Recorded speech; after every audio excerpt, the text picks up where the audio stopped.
રાજ્યમંત્રી હર્ષ સંઘવીએ એક ટીવી શોમાં ચેલેન્જ આપી, જેનો આમ આદમી પાર્ટીના નેતા ગોપાલ ઇટાલિયાએ સ્વીકાર કર્યો. ઝી 24 કલાકની એક કોન્ક્લેવ યોજાઈ, જેમાં ગૃહ રાજ્યમંત્રી હર્ષ સંઘવીને સવાલ કરવામાં આવ્યો કે તમે ઓછું ભણેલા છો એવા આરોપો તમારા પર લાગે છે, શું કહેશો? જવાબમાં ગૃહ રાજ્યમંત્રી હર્ષ સંઘવીએ એવું કહ્યું કે ભલે ઓછું ભણેલો છું, પણ રોજ નવું શીખું છું. આઈએએસ અધિકારીઓ પાસેથી હું શીખું છું.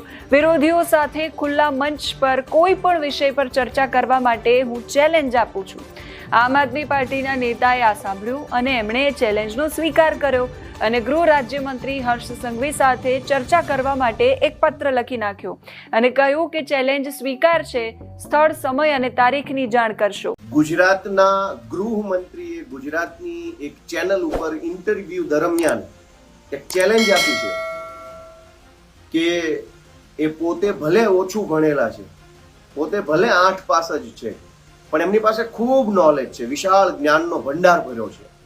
કેમ કે તેઓ આઈએએસ આઈપીએસ પાસેથી શીખે છે, નેતાઓ પાસેથી શીખે છે અને રોજ શીખે છે. એટલે એમની પાસે એટલું બધું નોલેજ છે કે એ પોતે કોઈ પણ વિષય ઉપર ખુલ્લા મંચ ઉપર જાહેરમાં ચર્ચા કરવા માટેની ચેલેન્જ આપે છે. આ ચેલેન્જને ગોપાલ ઇટાલિયાએ સ્વીકારી છે.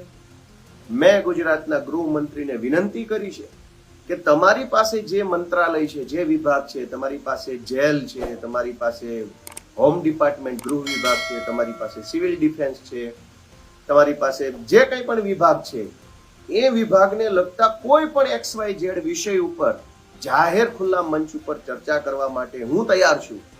ગુજરાત પણ તૈયાર છે. લોકોને જાણવું છે, લોકોને સમજવું છે, લોકોને પણ જેમ વેસ્ટર્ન કન્ટ્રીઝની અંદર નેતાઓ વચ્ચે ડિબેટ થાય છે, જનતા પોતે વિચારી શકે એવી રીતે એક જાહેર પ્લેટફોર્મ ઉપર ચર્ચા થાય છે, એવું ગુજરાતમાં પણ થાય એમ જનતા ઈચ્છે છે. માટે મારી ગુજરાતના ગૃહમંત્રીશ્રીને વિનંતી છે કે ચેનલ પણ તમે નક્કી કરો, એન્કર પણ તમે નક્કી કરો, મુદ્દો પણ તમે નક્કી કરો, સમય પણ તમે નક્કી કરો, તારીખ પણ તમે નક્કી કરો, જગ્યા પણ તમે નક્કી કરો, ઓડિયન્સ પણ તમે નક્કી કરો.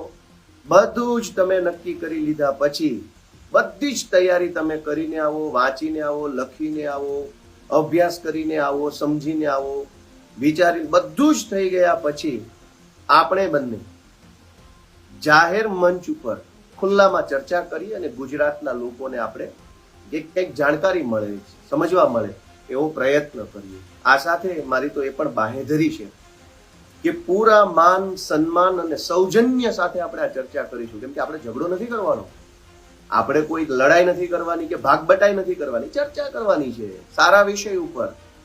તો ગૃહમંત્રી નક્કી કરે તે વિષય ઉપર, ગૃહમંત્રી નક્કી કરે તે ચેનલમાં, ગૃહમંત્રી નક્કી કરે તે એન્કરની હાજરીમાં ગુજરાતના વિષય ઉપર ગુજરાતના યુવાનો, મહિલાઓ, બાળકો, કાયદો, વ્યવસ્થા, જેલ, પોલીસ, દારૂબંધી, જે કાંઈ વિષય ગૃહમંત્રીને યોગ્ય લાગે તેના ઉપર આપણે ચર્ચા કરવી છે. હું ગૃહમંત્રીના જવાબની રાહ જોઈશ.